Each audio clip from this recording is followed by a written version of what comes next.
son is here with me. He did not know I was going to be speaking. And, but Brother Eddie asked me if I would give my testimony this morning. And I'm going to try to tell you a little bit of my story. Everybody's got a story. I tell that in auxiliary. You may think you don't have a story, but you have one. So I'm going to share just a little bit of my story with you. For those that don't know who I am, there's a few maybe back there that visitors that might not know who I am. My name is Gail Hill. I was born the second child to Jim and Margie Wofford. They named me Linda Gail Wofford, and I was the middle child, so that's what's wrong with me.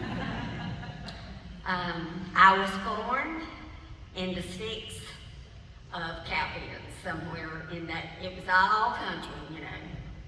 Well, at an early age, we moved from there to Drayton, over there where the Mary Black Hospital is. And at that time, it was called the Goat Farm.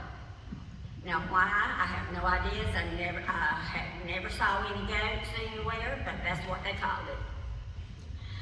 So that's where we lived. And I started going to VBS at a Drayton Baptist Church at a very young age, and that is when I got saved in VBS. I can remember it to this day.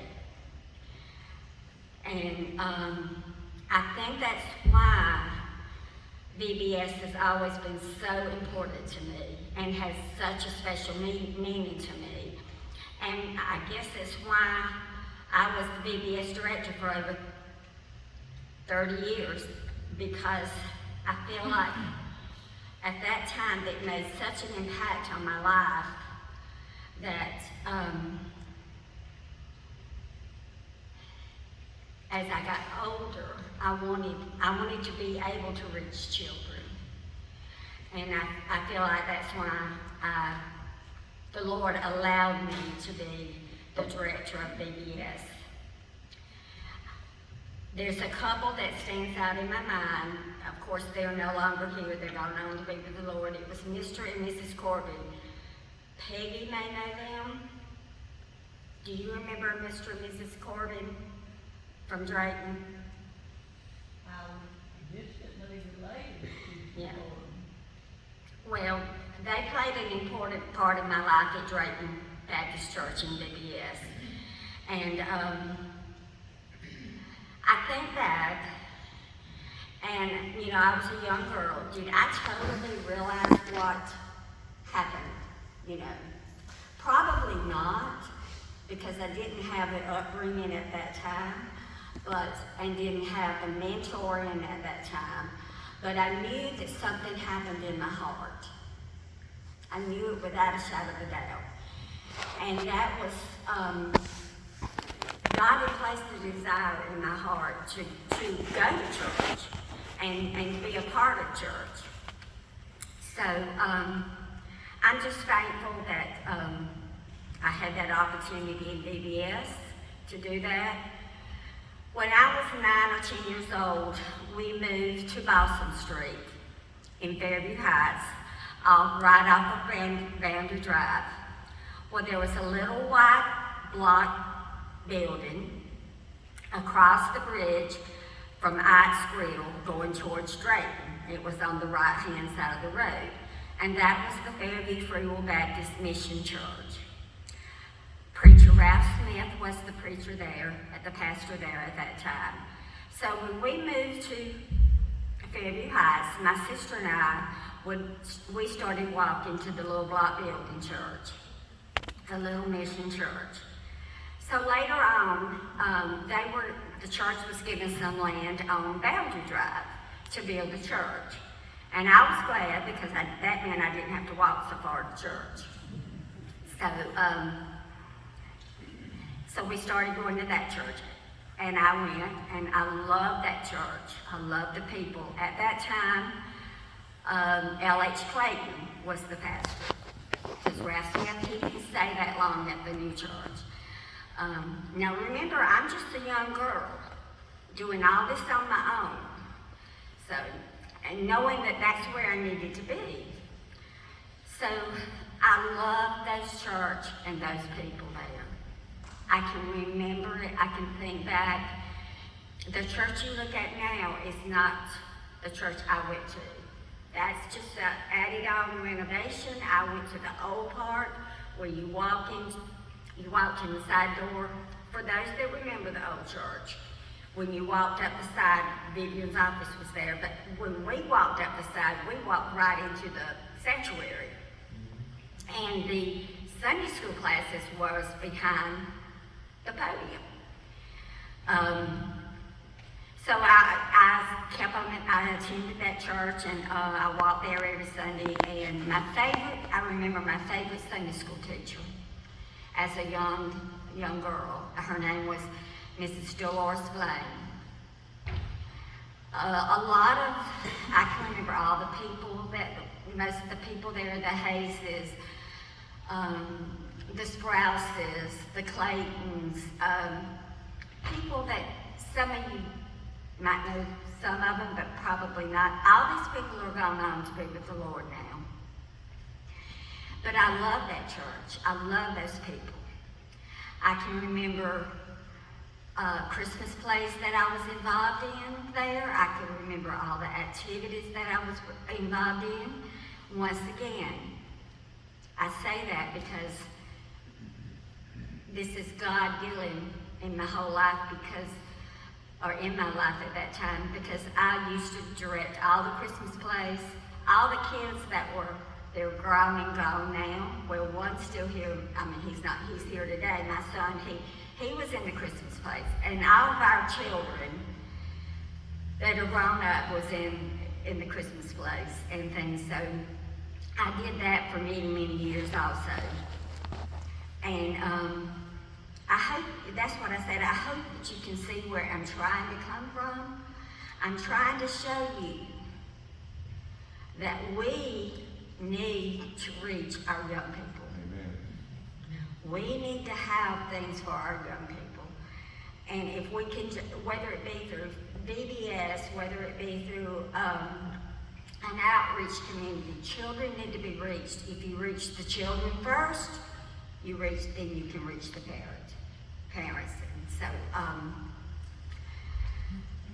so I grew up, not very old. And at this time, I still went to church at Fairview. Preacher Bill and Pat Banford was there.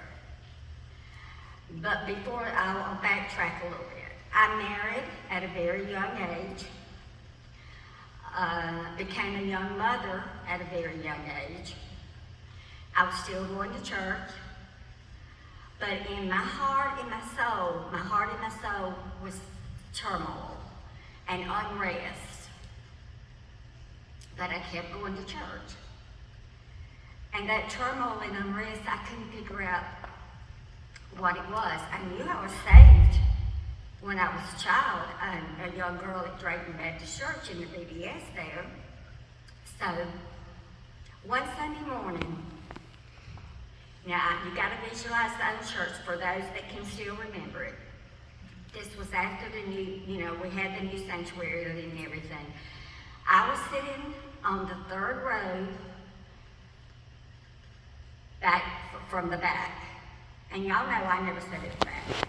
But that day I was sitting in the third row from the back by myself. Because at that time Michael was not saved. And he periodically wouldn't maybe go to church with me. I was that young mother, that young wife. This was in the early 70s. So, Preacher Bill was preaching. If you've ever sat under his preaching, he was preaching hellfire and brimstone, as always. That's the way preachers preached back then. God touched my heart. I could hardly wait until Preacher Bill got through and gave the altar call.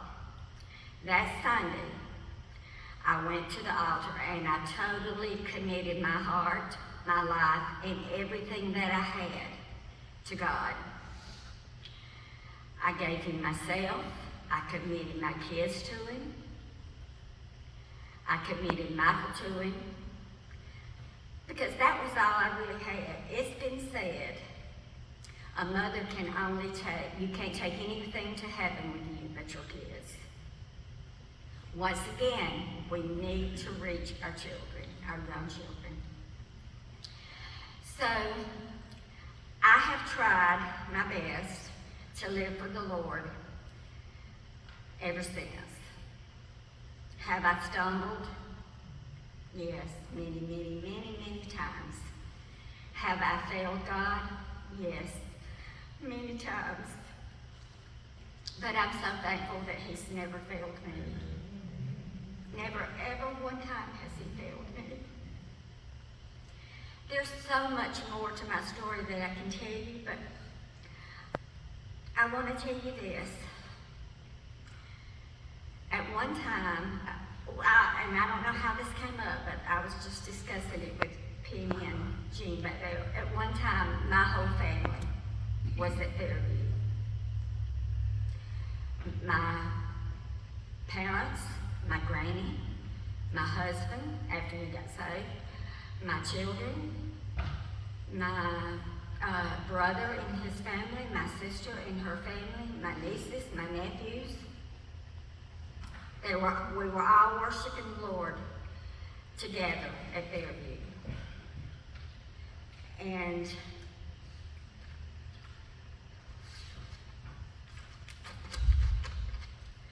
that is no longer, because they've either gone on to heaven to be with God, or a lot of them have moved out of the state of South Carolina and no longer live here, or they've moved on to another church, which is okay, as long as they're serving the Lord. But I can remember all the godly people at the old church, and here too, but I'm talking about the ones that have gone on, all the godly people, all the godly ladies, all the godly mothers. And it's a memory that of people that have mentored me and helped me grow in my faith and helped me to live for the Lord. And they're such good memories. I still have some family members here at Fairview that I worship the Lord with, which I'm so thankful for. What am I saying? Why am I saying all this? I'm saying it because life is short. Live your life for God now. Don't put it off. Make your memories now. That is something that nobody can take away from you, is your memories. Make your memories with your family. Make your memories with your church family. One of my go-to verses is a very simple verse. It's Romans 12:12. And this is how I've tried to live my life each day. And Romans 12:12 says, rejoice in hope, be patient in tribulation, and be constant in prayer. Without hope, we have nothing. God is our hope. And when we're going through the tribulations and the things of life, be patient. And always be in a state of prayer.